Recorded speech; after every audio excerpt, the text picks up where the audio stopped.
नमस्कार, आप देख रहे हैं न्यूज नेटवर्क 24 और मैं हूं आपके साथ ऋतु सिंह। वेबिनार के जरिए वर्तमान शिक्षा व्यवस्था पर बात करने के लिए शिक्षा विभाग से जुड़े हुए अधिकारी और शिक्षक भी मौजूद रहे। हमारा ब्लैक बोर्ड फाउंडेशन की तरफ से प्राथमिक शिक्षा के क्षेत्र में आपदा प्रबंधन और नई शिक्षा नीति की सार्थकता पर परिचर्चा वेबिनार के जरिए की। वेबिनार परिचर्चा का संचालन राजधानी की वरिष्ठ अध्यापिका वंदना श्रीवास्तव ने किया। वंदना ने अपने कुशल संचालन से वक्ताओं को विषय पर ही केंद्रित रखा। इतना ही नहीं, वेबिनार से क्या निष्कर्ष निकला इसे भी अपने काव्य अंदाज में खूबसूरती से बताया। कार्यक्रम की शुरुआत में सीतापुर जिले के महमूदाबाद ब्लॉक के खंड शिक्षाधिकारी अजय विक्रम सिंह ने कहा कि शिक्षकों को शिक्षा के क्षेत्र में बेहतर तरीके से काम करना चाहिए। उन्होंने ये भी कहा कि हमारे शिक्षकों को अपना दिमाग फैक्ट्री के रूप में बनाना होगा, उन्हें गोदाम के रूप में नहीं बनाना चाहिए। शिक्षा जगत में कैसे करके आगे बढ़े इसके बारे में हमेशा सोचना चाहिए। शिक्षक सुनील कुमार द्विवेदी ने भी नई शिक्षा नीति पर विस्तार तरीके से बातचीत की। उन्होंने बताया कि सरकार की तरफ से लाई गई नई शिक्षा व्यवस्था में बच्चों को लेकर कई तरह के कार्यक्रम आयोजित किए गए हैं। उन्होंने बताया कि नई शिक्षा नीति में हिंदी और अंग्रेजी का पूरा ध्यान रखा गया है। नई शिक्षा नीति में 5वीं तक के बच्चों के लिए बेहतर माहौल बनाने की कोशिश की गई है। कानपुर जिले में बाल विकास अधिकारी अनामिका सिंह ने वेबिनार में बच्चों के कुपोषण के बारे में विस्तार से चर्चा की। उन्होंने कहा कि जब बच्चे कुपोषण मुक्त होंगे तो वह पढ़ाई भी बेहतर तरीके से करेंगे। सरकार की तरफ से कुपोषण मुक्त बनाने के लिए समय समय पर कार्यक्रम चलाया जा रहा है। शिक्षा शास्त्री और समाज सेवी कानपुर धर्मेंद्र सिंह ने बताया कि हम लोग कार्यक्रम चलाकर कानपुर में लोगों को जागरूक करने का काम कर रहे हैं। उन्होंने ये भी कहा कि हम लोग बेसहारा छोटे छोटे बच्चों को पढ़ाने का काम कर रहे हैं। इस लॉकडाउन में भी हम लोग बच्चों को पढ़ाने का हर संभव प्रयास कर रहे हैं। श्रावस्ती में पुरस्कार प्राप्त शिक्षक प्रेम वर्मा ने बताया कि वह किस तरह से बच्चों के हित में काम कर रहे हैं। उन्होंने ये भी बताया कि हम लोग अभ्युदय नाम से एक संस्था चला रहे हैं और ऑनलाइन के माध्यम से हम बच्चों को बेहतर कुछ बनाने की प्रयास कर रहे हैं। सीतापुर में शिक्षक प्रमोद पाठक ने बताया कि कोविड-19 के दौरान हम लोगों ने किस तरह से बच्चों की पढ़ाई पूरी कराई। उन्होंने बताया कि कोविड-19 के इस दौर में बच्चों तक में शिक्षा को आगे बढ़ाने का काम किया।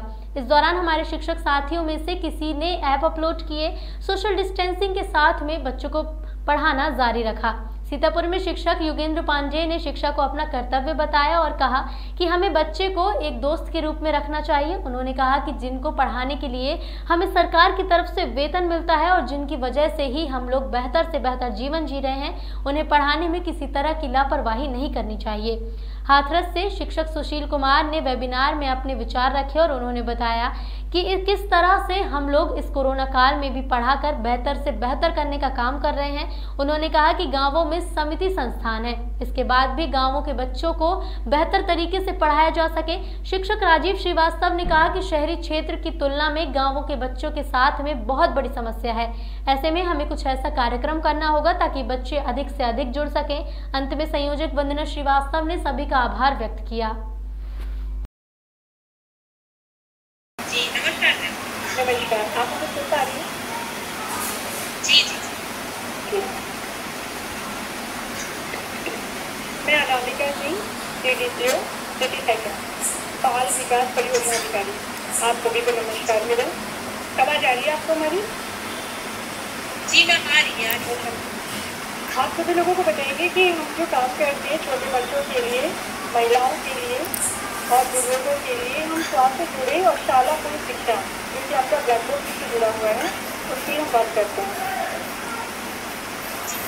तो इसमें इस समय जो है हमारा पोषण माह मनाया जा रहा है जो 2018 में माननीय प्रधानमंत्री जी के द्वारा इसका आयोजन किया गया था। और आपको बता दें कि कुपोषण मुक्ति अभियान ये हमारे भारतवर्ष का विश्व स्तर पर सबसे बड़ा अभियान है।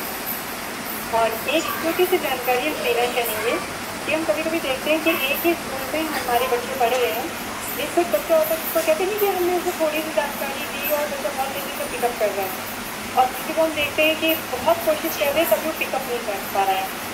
एक वर्ड आता है हाउसिंग डेज गोल्डन डेज, 1000 स्वर्णिम डेज जो बच्चे की जिंदगी में हमेशा आता है। वो बच्चा जब गर्भ में आता है तब से लेकर के 2 साल से होता है, उस टाइम पे उसकी जितनी केयर भी रहती है वो उतना अच्छा जो है हेल्प करता है। एक लाइन होती है ना कि स्वस्थ शरीर में ही स्वस्थ मस्तिष्क निवास करता है। तो एक तो मैं यहाँ से अपनी वेबिनार के द्वारा और ब्लैक बोर्ड के द्वारा मैं मैसेज देना चाहूँगी कि आपके आसपास कोई भी प्रेगनेंट लेडी या बच्चा 2 साल का, तो उसका हमें खासतौर पर ख्याल करना है, क्योंकि उसी समय उसकी जितना हम ख्याल करते हैं उसका आगे का भविष्य और उसका शरीर उस पर निर्भर करता है। अब हम आते हैं उससे थोड़े से बड़े बच्चों का, तो बड़े बच्चों को देखते हैं कि हम लोग शुरू हो जाते हैं कि नहीं, आप जो है बच्चों को नंबर गेन करने के लिए हम कोशिश करते हैं, ये नंबर इतना नंबर लाइए, ये करिए, वो करिए। हम लोग जो है एक अलग तरीके से बच्चों को काम कराते हैं, उसमें हम उसके इमोशंस डेवलप करते हैं। इमोशनल डेवलप जैसे कि हमने उसको पौधा लगाया, अब वो पौधा उचित लगवाते हैं बच्चे को, और बच्चा जो है वो सोचता है कि हम जल्दी स्कूल जाएँ ताकि हम अपने पौधे को डाइट दें, हम उसे पानी डालें। अब उसके इमोशंस उससे जुड़ रहे हैं, तो उससे वो अटैच हो रहे हैं, और इससे हम क्या कहते हैं, समाज को एक अच्छा नागरिक बनाने का प्रयास हमारा वहीं से शुरू हो जाता है। तो मुझे लगता है कि बच्चों में रुचि बहुत प्यार से डेवलप करना चाहिए, और बच्चे की हमने एक्टिविटी हमारे जो पुराने गजेटियर्स हैं या स्टेटिस्टिकल नुमाइश हैं या हमारे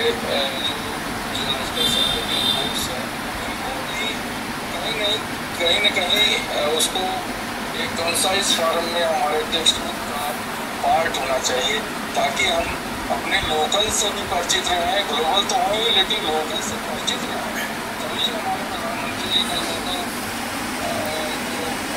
वोकल होने की बात हो रही है तभी संभव है। तीसरी बात है कि जो हम लोग बहुत ऑब्सेस हैं इस समय डिजिटल करने का, सब कुछ करने का, वीडियो और ये सब जो मीडिया की बात है और ICT तो इसका भी बड़ा, जैसे दाल में नमक वाला हिसाब किताब है, या खाना को स्वादिष्ट बनाना है तो उसमें सब चीज़ का बराबर मिक्सिंग होना चाहिए। किसी चीज़ का अत्यधिक कर देंगे तो वो फिर उसका वो नहीं रह जाएगा, फ्लेवर नहीं रह जाएगा, स्वाद थोड़ा सा अच्छा नहीं रहेगा। तो इसलिए थोड़ा सा हमको सावधानी भी बरतनी पड़ेगी कि हमारे जो गिवन सिचुएशन, जो प्राइमरी स्कूल्स की हमारी कंडीशन है, उसमें हर चीज़ का उसका फिजिकली जो एक्टिविटीज़ हैं उनकी भी उतनी ज़रूरत है, जितना ICT टूल्स का है। ICT टूल्स हमारे हेल्प के लिए है और हमारे साथ नहीं है, ये मानना रखने ये दिमाग में रखना। तीसरा हम चाहेंगे जो अभी बहुत सारी चीज़ें शिक्षा में सुधार हो रहे हैं, नई योजनाएँ लागू होती हैं और फिर उनका सक्सेस का पूरा पता नहीं चलता, फिर दूसरी आ जाती है। लेकिन इसमें एक मैंने जो 23 सालों में देखा है कि हम लोग एक जगह फेल ये होते हैं कि हम सीधे डायरेक्ट पूरे प्रदेश स्तर पर कार्यक्रम या देश भर में कार्यक्रम लागू कर, लेकिन नई चीज़ चालू होनी चाहिए तो उसकी टेस्टिंग होनी चाहिए, एक फील्ड टेस्टिंग हो, उसको इंक्रीज कर लें, फिर देखें कितनी तरह की समस्याएं आ रही हैं।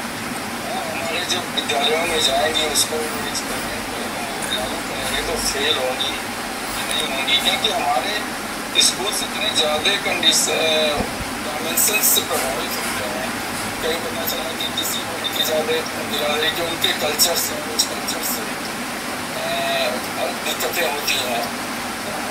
चूँकि वेबिनार में बहुत समय नहीं है तो मैं केवल ये हिंट करूँगा कि हम प्लानिंग करें तो उसकी टेस्टिंग पहले जरूर करें। हमारे बीच जुड़ चुके हैं हमारे अधिकारी, खंड शिक्षा अधिकारी सीतापुर महमूदाबाद से है सर अजय विक्रम सिंह जी। हमारा ये गौरव है, हम शिक्षक साथियों का गौरव है कि आज हमारे साथ हमारे विभाग के अनेक पदाधिकारीगण भी जुड़े हुए हैं। तो हम हमारे बीच आ चुके हैं अजय विक्रम सिंह सर जी, जो कि वर्तमान में खंड शिक्षा अधिकारी PEO के पद पर कार्यरत हैं सीतापुर में महमूदाबाद ब्लॉक में। तो सर हम आपको मंच पर आमंत्रित करते हैं वेबिनार के इलेक्ट्रॉनिक मंच पर कि आप आए और आप अपने विचारों से हम शिक्षकों का मार्गदर्शन करें इस विषय पर, और आप अपनी विचारों से हमें अवगत कराएं। अजय विक्रम सर,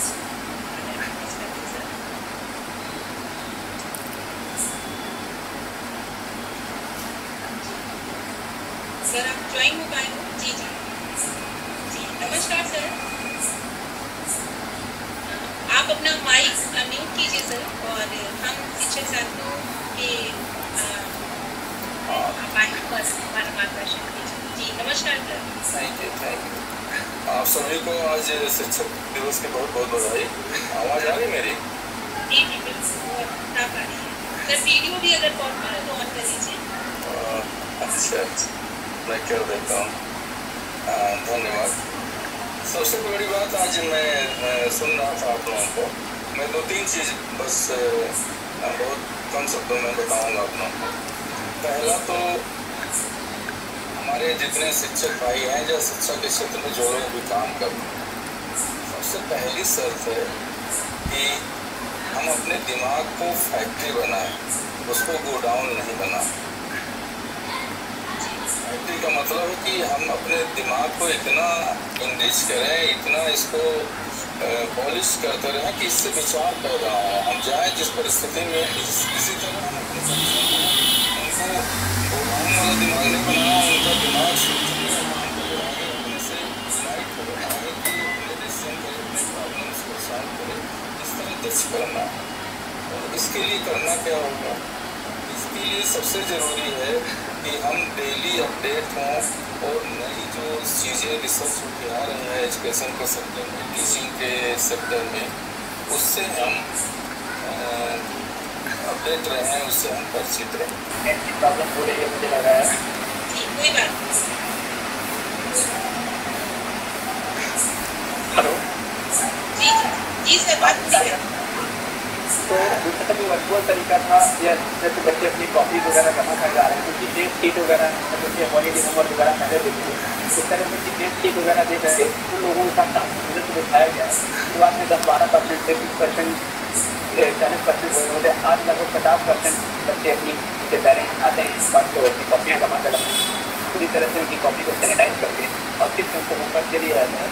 और जो चीज़ें हैं कि उसमें पेन ड्राइव और मेमोरी कार्ड के थ्रू लोगों को डाटा बना करके दे दिया गया है, ताकि उसमें अगर आवाज़ आ रही मेरी? सर वीडियो भी अगर पॉसिबल हो तो ऑन कर लीजिए। अच्छा मैं कर देता हूँ, धन्यवाद। सबसे बड़ी बात आज मैं सुन रहा था आप लोगों को, मैं 2-3 चीज़ बस बहुत कम शब्दों में बताऊँगा आप लोगों को। पहला तो हमारे जितने शिक्षक भाई हैं जो शिक्षा के क्षेत्र में जो लोग भी काम करते हैं, सबसे पहली शर्त है कि हम अपने दिमाग को फैक्ट्री बनाएं, उसको गोडाउन नहीं बनाएं। फैक्ट्री का मतलब है कि हम अपने दिमाग को इतना इंग्लिश करें, इतना इसको पॉलिश करते रहें कि इससे विचार पैदा हो। हम जाएँ जिस परिस्थिति में, इसी तरह हम अपने बच्चों को उनको गोडाउन वाला दिमाग नहीं बनाना, उनका दिमाग सोचने और काम करे, आगे अपने से यूनाइट हो, आगे की अपने डिसीजन करे, अपने प्रॉब्लम्स को सॉल्व करे, इस तरह दक्ष करना। और इसके लिए करना क्या होगा? इसके लिए सबसे ज़रूरी है कि हम डेली अपडेट हों और नई जो चीज़ें रिसर्च होकर आ रही है एजुकेशन के सेक्टर में, टीचिंग के सेक्टर में, उससे हम अपडेट रहें, उससे हम परिचित रहें। इसलिए पढ़ना बहुत ज़रूरी। पढ़ाने के लिए जितना पढ़ाना है उससे ज़्यादा तैयारी हमारी उसके पहले की होनी चाहिए। ये आसान काम दिखता है, हम लोग चले जाते हैं क्लासरूम में और शुरू कर देते हैं पढ़ाई, लेकिन इससे कठिन काम। अच्छे तरीके से पढ़ाना है तो बहुत अच्छी तैयारी चाहिए। तीसरा बात है कि अभी शिक्षा नीति में एक बात आई है लोकल टेस्ट। देखते हैं कि जैसे हम जिस जिले में छोटी जगहों पर हैं, हम पढ़ के बड़े हो जाते हैं, यूनिवर्सिटी में चले जाते हैं, नौकरियाँ करने लगते हैं, लेकिन पता चले कि हमारे ही जिले में, हमारे बिहार के आसपास बहुत सारी ऐतिहासिक जगह हैं, बड़े बड़े ऐतिहासिक राजा हुए हैं या पर्सनालिटीज हैं, उनके बारे में हम जानते नहीं हैं। के समय हम कुछ लोगों ने क्या किया कि अपने माध्यम से 4-4 बच्चों को एक ग्रुप में सोशल डिस्टेंसिंग के साथ एजुकेशन देना चाहा, क्योंकि उनके अंदर एक लगन थी। उनका ये मानना था कि बच्चा है तो अगर उसकी शिक्षा बीच में टूटती है तो कहीं ना कहीं से हमारे देश के विकास में वो आगे चल के बाधा उत्पन्न करेगा। उसी क्रम में शिक्षकों ने अपना पूरा भरपूर योगदान दिया। जो कि एक शिक्षक से हर किसी को अपेक्षा रहती है कि एक शिक्षक एक अच्छे देश का निर्माण करेगा। तो ऐसे शिक्षकों ने अपनी भागीदारी बढ़ चढ़कर लोगों के बीच में रखी, जिससे कि जो आज से अगर 10-20 साल पहले की बात करें तो जो शिक्षक का दर्जा था, कहीं ना कहीं उस दर्जे को हम लोगों ने आगे बढ़ाया। और इस कोरोना काल में हम लोगों ने ये चीज का अध्ययन किया कि भविष्य में अगर इस तरह की किसी भी तरह की परेशानी हमारे सामने आती है तो हम लोग उससे कैसे निपटा जाएगा। सरकार के द्वारा शासन प्रशासन के सहयोग से बहुत सारी तकनीकियों को हम लोगों तक पहुंचाया गया, जैसे दूरदर्शन का प्रयोग किया गया, और जो चीजें अभी तक नहीं थी उन चीजों को बच्चों तक पहुंचाने के लिए और ग्रामीण परिवेश में ये जागरूकता दी गई। शिक्षकों के द्वारा ही ये कार्य किया गया कि देखिए अगर ऐसी कोई समस्या भविष्य में भी आती है तो हम आपके बच्चे की शिक्षा के लिए प्रतिबद्ध हैं और उसको अच्छी से अच्छी शिक्षा देंगे।